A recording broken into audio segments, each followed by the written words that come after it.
Hey guys, let's get more news about Miami Heat, but first, don't forget to subscribe and leave your like. Heat's Eric Spoelstra reveals what went right with key Bam Adebayo, Kel'el Ware pairing. As the Miami Heat and Jimmy Butler trade drama continues amidst his return, there was a different story taking the limelight during the team's win over the San Antonio Spurs on Sunday, 128-107.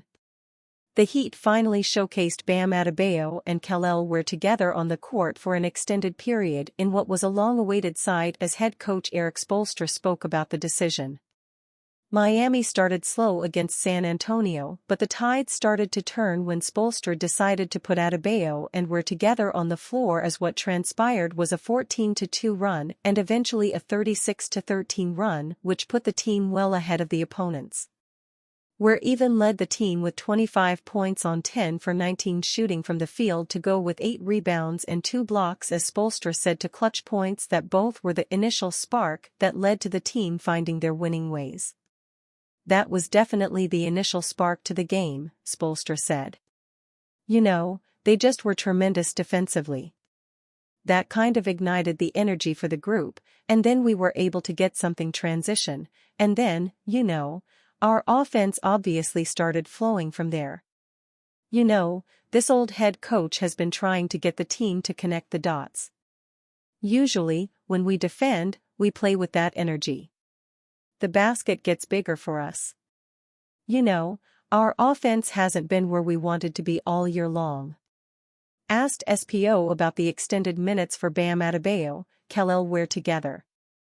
That was definitely the initial spark to the game. They were dynamic. This was something we've been slowly starting to work on. I know Kel'el generates a lot of opinions. Let us do our job. The talk of Ware and Adebayo playing together had been around since the rookie was drafted with the 15th overall pick in the last NBA draft, where the latter would move to the power forward position instead of being a center, which he had been for years.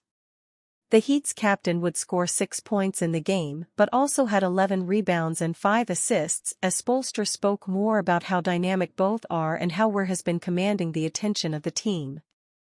They were dynamic, Spoelstra said. This is something that we've been slowly starting to work on. I know that Kel'el generates a lot of opinions out there, you know, let us do our job. Let him do what he's been doing. You know, the initial thing was to get him comfortable in a role where he could really impact the game. And the second unit has been coming along.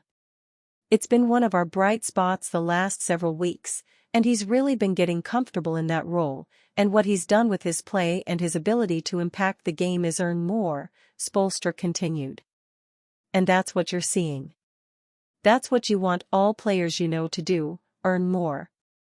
Make us watch you, make us have to play you, make us have to think about not playing you, make us continue to figure out other things and just keep you on the court. And that's what he's doing right now. Ware would even start the second half alongside Adebayo and continued their dominance as Miami scored 46 points in the third period, then leading to 82 points in the second half, which is a franchise record. Players like Duncan Robinson and Tyler Herro benefited from having a bigger lineup as the shooting percentage drastically went up for the team, each scoring 11 in the third period. The Heat's first-round pick would talk about his outing and how he had been waiting alongside Adebayo for the opportunity to play together. It was exciting, Ware said. You know, me and Bam, you know, been wanting to happen. And, you know, just for it to happen, we have, you know, make the best out of it for the first time. So, you know, we show people what it looked like a little bit. Kel'el Ware on his performances and playing alongside Bam Adebayo. It was exciting, me and Bam been wanting it to happen. Kel'el Ware comes up big for Heat in win over Spurs. Lightly used reserve Kel'el Ware, a 7-foot rookie, tied his career high with 25 points, grabbed 8 rebounds and blocked 2 shots as the host Miami Heat defeated the San Antonio Spurs 128-107 on Sunday afternoon. Ware played 34 minutes as he was needed to guard 7-3 Spurs superstar Victor Wembanyama, who finished with 21 points, 10 rebounds, 3 assists and 1 block.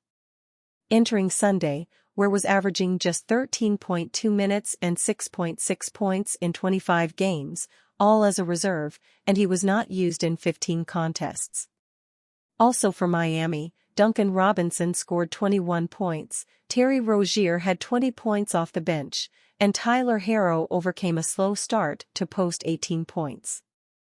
Herro had just 2 points at halftime. Jimmy Butler, in his second game back from a 7-game suspension for conduct detrimental to the team, collected 8 points, 7 assists, and 3 rebounds in 28 minutes. Devin Vassell topped the Spurs with 23 points. San Antonio led 30-20 at the end of the first quarter as Wembanyama had 11 points. For Miami, Herro had his first scoreless first quarter of the season, missing on both of his shot attempts. In the second period, Wembanyama went scoreless, missing all 6 of his shots, including 3 from distance.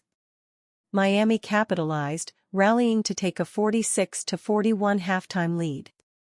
Were scored 9 points in the second quarter, when he was a plus 15. The Spurs shot just 1-4-10 on 3-pointers in that quarter. The Heat trailed most of the first half, but it was Rozier's 3-pointer with 3:20 left in the second quarter that gave Miami a 43-41 advantage. Miami never trailed again. Herro finally got hot in the third period, making 4 of 5 shots including a 3-pointer as Miami blew the game open, taking a 92-68 lead. Herro and Robinson each had 11 points in the third. Wembanyama was held to 3 points in the third period as Miami outshot San Antonio 70.8% to 44%. In the fourth quarter, the Spurs never got closer than 14 points as Miami snapped a 3-game losing streak. The Spurs have now lost 3 in a row, and Wembanyama is 0-3 in his brief career against Miami. Report: Wolves among teams willing to help facilitate Jimmy Butler trade. Could the Timberwolves be involved in a Jimmy Butler trade? It's a possibility, according to NBA insider Mark Stein. But the key thing to note is that if it happens, Minnesota wouldn't be the team landing Butler, who has requested to be traded by the Miami Heat ahead of the February 6 deadline. The idea here is that the Wolves could look to help facilitate a Butler trade, which may have to involve at least 3 teams for contract reasons. What that would look like for Minnesota is unclear, but their interest would presumably be due to improving their financial flexibility or perhaps adding draft capital. Could a massive deal between 3 or 4 teams potentially involve Julius Randle being moved? There are lots of questions to be asked. Here's what Stein said in the latest post on his Substack page. My pal Doug Smith of the Toronto Star wrote earlier this week that the Raptors are volunteering to participate in an eventual Butler trade as a 3rd or 4th team facilitator that doesn't land Butler but takes part in the transaction. When I relayed that to one well-placed source, I was told that about half the league has made similar feelings known to the Heat as they try to concoct a trade that brings the saga to an end. That group is believed to include the Timberwolves, but, again, in the role of trade facilitator and not with the intent to bring Butler back to Minnesota after he unforgettably forced a trade from the Timberwolves to the 76ers during the 2018-19 season. As Stein mentions, Butler's tenure in Minnesota was a volatile one. Traded from the Bulls to the Wolves in a 2017 deal for a package centered around Zach LaVine, Butler made the All-Star game and helped the Wolves end their long playoff drought in that 2017-18 season. But things infamously got very messy heading into the 2018-19 campaign, with Butler forcing his way out. He landed with Philadelphia that November and then ended up in Miami the next offseason. He's been with the Heat ever since, but now the mercurial 35-year-old star is seeking the 4th trade of his career. It sounds like Tim Connolly and other executives see Butler's trade demand as a possible avenue to improve their own teams, but not by adding Butler to their roster. And you fan? What do you think of the situation of Jimmy Butler? Leave your opinion in the comments.